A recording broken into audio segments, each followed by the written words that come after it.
जय हिंद मेरे प्यारे दोस्तों, कंसेप्ट विद राज में आपका स्वागत है। देखिए आज का टॉपिक हमारा है मिरर, दर्पण। जो पिछला वीडियो नहीं देखे होंगे प्रकाश का फर्स्ट पार्ट, वहां जाकर देख लेंगे।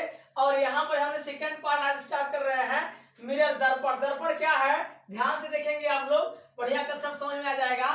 यदि किसी चिकने पारदर्शी माध्यम, क्या बोल रहा है कि यदि किसी चिकने पारदर्शी माध्यम, जैसे देखिए यहाँ पर ध्यान से देखिए, ये कोई सरफेस है और अगर इस पर हम लोग एक तरफ कलई कर दें, कलई यानी लाल ऑक्साइड इस पर लगा दें, ठीक है, लाल ऑक्साइड लगा दें और इधर से प्रकाश आए और इसे परावर्तित हो जाए, और ये क्या होता है, इसका अविलंब होता है। तो यहाँ क्या बोल रहा है, डिफिनेशन क्या बोल रहा है कि ये पारदर्शी माध्यम तल के एक पृष्ठ पर कलई कर दिया जाए, लाल ऑक्साइड का लेप करके दूसरा पृष्ठ परावर्तक तल का आकार करे, उसे क्या कहते हैं, समतल दर्पण कहते हैं। क्या बोलते हैं उसको, समतल दर्पण बोलते हैं। समतल दर्पण का कुछ क्वालिटी होती है जो हम लोग वही पढ़ेंगे।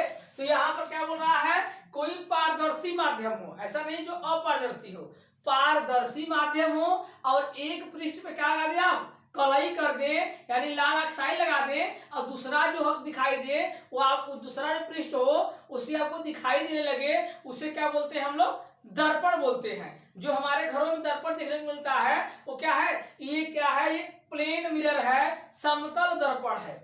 समतल दर्पण है, समतल दर्पण। समतल दर्पण तो क्या होता है, अभी समतल दर्पण समझाते हैं, ऐसा दर्पण जिसका परावर्तक पृष्ठ समतल हो, सरफेस हो, समतल हो, उसे क्या कहते हैं हम लोग, समतल दर्पण कहते हैं। इसकी क्वालिटी क्या है, इसकी गुण क्या है, इसकी विशेषताएं क्या है। तो पहली विशेषता देखो क्या है समतल दर्पण का, समतल दर्पण का पहली विशेषता क्या है, एग्जाम में पूछता है कि समतल दर्पण का विशेषता क्या है। तो समतल दर्पण का विशेषता क्या है, समतल दर्पण द्वारा प्रतिबिंब सदैव आभासी सीधा बनता है। कैसा बनता है, समतल दर्पण द्वारा जो प्रतिबिंब प्राप्त होता है वो सदैव आभासी सीधा प्राप्त होता है, आभासी सीधा प्राप्त होता है। दूसरा का इसका जो गुण है क्या है, विशेषता क्या है, समतल दर्पण द्वारा बने प्रतिबिंब का आकार वस्तु के आकार के बराबर होता है। जिसका प्रतिबिंब बनता है दर्पण में ना, वो उसके वस्तु के क्या होता है, बराबर होता है। दूसरा हो गया। तीसरा कर रहा है, पूर्ण प्रतिबिंब प्राप्त करने के लिए समतल दर्पण की आवश्यक ऊंचाई, अगर हमारा पूरा देख रहे बॉडी इसका हमको पूरा प्रतिबिंब चाहिए तो हम लोग क्या करेंगे, जो दर्पण है वस्तु जैसे का ये मान लो हम है, हमारी ऊंचाई कितना है, h है, ठीक है, h है। अगर हमको दर्पण चाहिए तो कम से कम हमारे ऊंचाई का आधा ऊंचाई का ये दर्पण होना चाहिए, तभी हमारा पूरा प्रतिबिंब दिखाई देगा, अन्यथा उसका पूरा प्रतिबिंब दिखाई नहीं देगा। तो यही बोल रहा है, जो अगर कोई मनुष्य h ऊंचाई का है और दर्पण कितने ऊंचाई चाहिए, उसके आधे यानी h/2 ऊंचाई का चाहिए। यहाँ अगला क्या है कि प्रतिबिंब दर्पण से उतनी दूरी पीछे बनता है जितनी वस्तु दर्पण के आगे बनता है। अगर ये प्लेन मिरर है, अगर यहाँ पर वस्तु रखी है, अगर मान लो इसकी जो सेंटीमीटर है, मान लो x सेंटीमीटर, x मीटर इसकी दूरी दिया है, x सेंटीमीटर मानो चाहे मीटर मानो, यहाँ पर अगर इसकी दूरी यहाँ पर इतना दिया है तो इसकी उसका प्रतिबिंब बनेगा ना, ये बता रहे इसकी विशेषता, ये भी इतना मीटर बनेगा। यही इसकी विशेषता बताया जा रहा है कि अगर जो प्लेन मिरर है तो प्लेन मिरर में अगर वस्तु यहाँ रखी है तो इसका डिस्टेंस x मीटर है, जो प्रतिबिंब का जो इमेज बनेगा वो भी x मीटर पीछे बनेगा। कहाँ बनेगा, पीछे बनेगा। और गोली दर्पण क्या है, देखिए गोली दर्पण क्या है गोली दर्पण, यदि किसी कांच के खोखले गोले को काटकर उसके एक पृष्ठ पर पालिश कर दिया जाए तो प्राप्त दर्पण गोली दर्पण कहलाता है। कोई खोखला क्या है, गोला है, देखिए यहाँ पर कोई खोखला क्या है, गोला है, और इसको काट दिया जाए, लो भैया हमने इसको काट दिया, और एक पृष्ठ पर पॉलिश कर दिया जाए, देखो एक पृष्ठ को हमने क्या कर दिया, पॉलिश कर दिया, और दूसरा पृष्ठ परावर्तक तल का कार्य करने लगे तो उसे क्या कहते हैं, गोली दर्पण कहते हैं। और ये कितने प्रकार का होता है, 2 प्रकार का होता है। कितने प्रकार का होता है, 2 प्रकार का होता है। कौन कौन सा होता है, अवतल दर्पण और उत्तल दर्पण, कनकेव मिरर और convex mirror. Concave mirror, convex mirror, यानी अवतल दर्पण और उत्तल दर्पण। देखिए हमने क्या कहा, गोली दर्पण है, ये गोली दर्पण है, और गोली दर्पण को हमने काट दिया, गोली दर्पण को काट दिया। देखिए यहाँ पर हमने इसको काट दिया, एक भाग को काट दिया, और इसको हमने एक तल को क्या कर दिया, पॉलिश कर दिया, और दूसरा तल परावर्तक तल का कार्य करने लगा तो उसे हम लोग बोलते हैं गोली दर्पण। लेकिन ये जब जो 2 आप बता रहे हैं सर, तो ये क्या है, तो ये देखिए अवतल दर्पण है।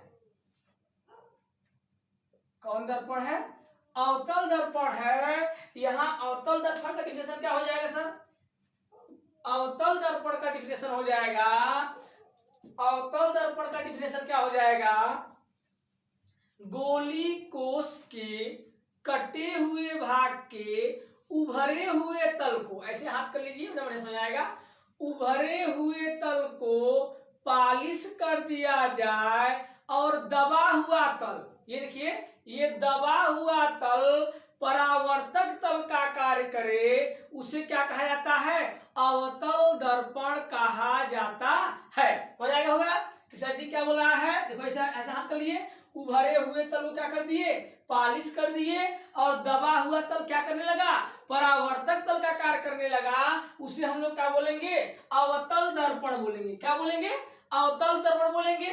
तो सर जी उत्तल दर्पण क्या होगा, उत्तल दर्पण,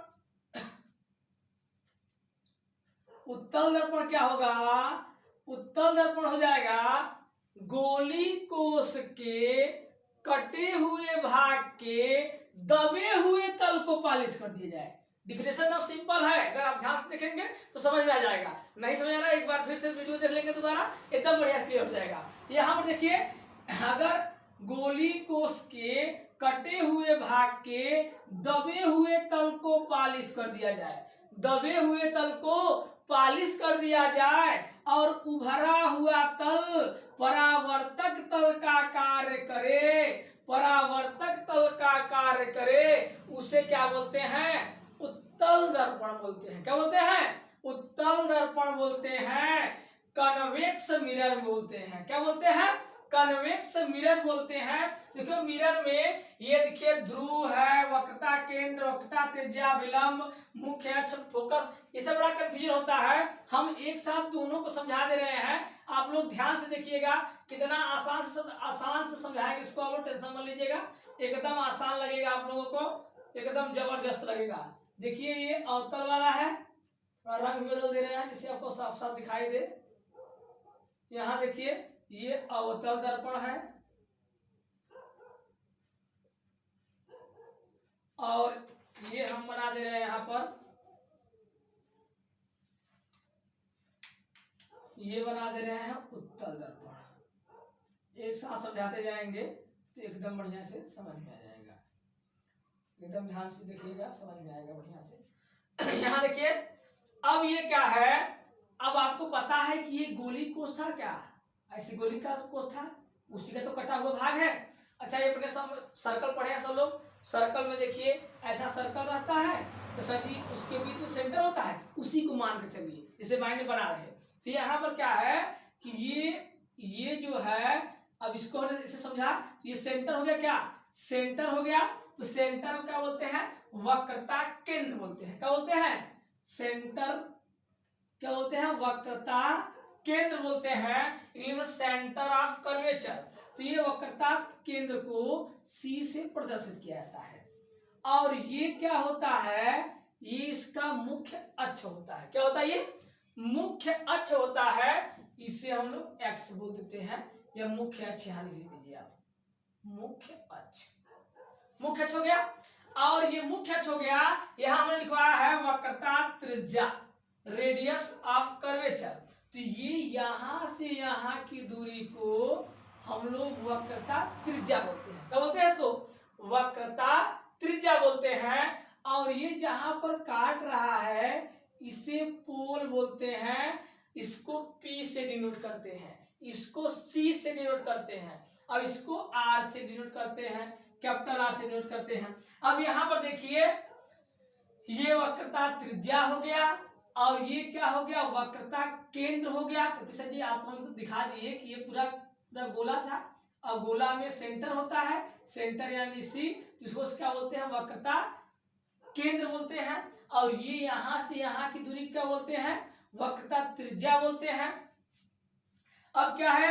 अभिलंब। अभिलंब में समझा दे रहे हैं अभिलंब क्या है? मुख्य अक्ष हो गया। अब फोकस, मुख्य फोकस, मुख्य फोकस में प्रॉब्लम होती है कि मुख्य फोकस क्या होता है? अगर देखिए यहां से इसे प्रकाश जाएगा, अब यहां से प्रकाश जाएगा तो ऐसे ये यहां से ऐसे आएगा, जब यहां से जाकर ऐसे आ रहा है, जिस ये मुख्य अक्ष को जिस बिंदु पर काटेगा वही एफ है। मुख्य अक्ष को जिस बिंदु पर काटेगा वही क्या है? एफ है, मुख्य फोकस है। क्या है ये? मुख्य फोकस। आपको पता चल गया। देखिए ये पूरा क्या है? रेडियस है। ये क्या है? सेंटर ऑफ कर्वेचर यानी वक्रता केंद्र है। ये क्या है? मुख्य फोकस है। ये क्या है? पूरा लाइन का कहते हैं मुख्य अक्ष बोलते हैं। क्या बोलते हैं? मुख्य अक्ष बोलते हैं। ऐसा ही सेम किसमें होगा? उत्तल में होगा। ये उत्तल है तो ये क्या है? उत्तल है। उत्तल में क्या है? ये मुख्य अक्ष है सर, मुख्य अक्ष। अब ये क्या है? पोल है। अच्छा इसका इधर से बना होगा तो ये क्या है? उसका वक्रता केंद्र। और इसकी ये दूरी क्या कहेंगे? वक्रता त्रिज्या। इसे कैपिटल आर से डिनोट करते हैं। वक्रता त्रिज्या हो गया। अब अगर ऐसा आएगा तो ऐसे जाता है। इसमें क्या होता है?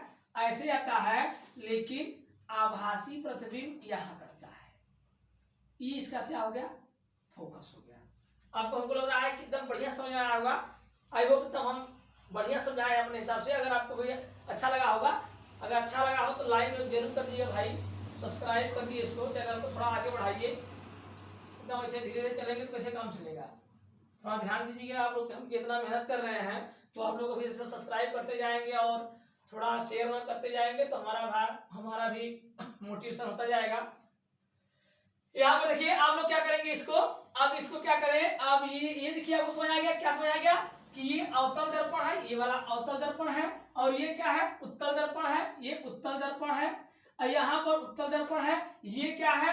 ये वक्रता केंद्र है सी और ये क्या है? फोकस है। ये पोल है। इसकी दूरी क्या कहते हैं? वक्रता त्रिज्या कहते हैं। ये मुख्य अक्ष है, इसका भी मुख्य अक्ष है। अवतल और उत्तल दोनों आप लोग को बढ़िया समझ आ गया होगा। यहाँ हमने लिख दिया है अवतल दर्पण, उत्तल दर्पण, दर्पण का ध्रुव, ये दर्पण का ध्रुव यानी पोल है। और ये क्या है? वक्रता केंद्र। ये सी क्या है? वक्रता केंद्र है। और ये क्या है? वक्रता त्रिज्या। ये क्या है? वक्रता त्रिज्या। ये रेडियस, वक्रता त्रिज्या, रेडियस ऑफ कर्वेचर। ये अभिलंब, देखिए ये है अभिलंब। देखिए अभिलंब, देखिए जैसे यहाँ पर आप देखिए ध्यान से तो बढ़िया समझ आ जाएगा अभिलंब क्या होता है।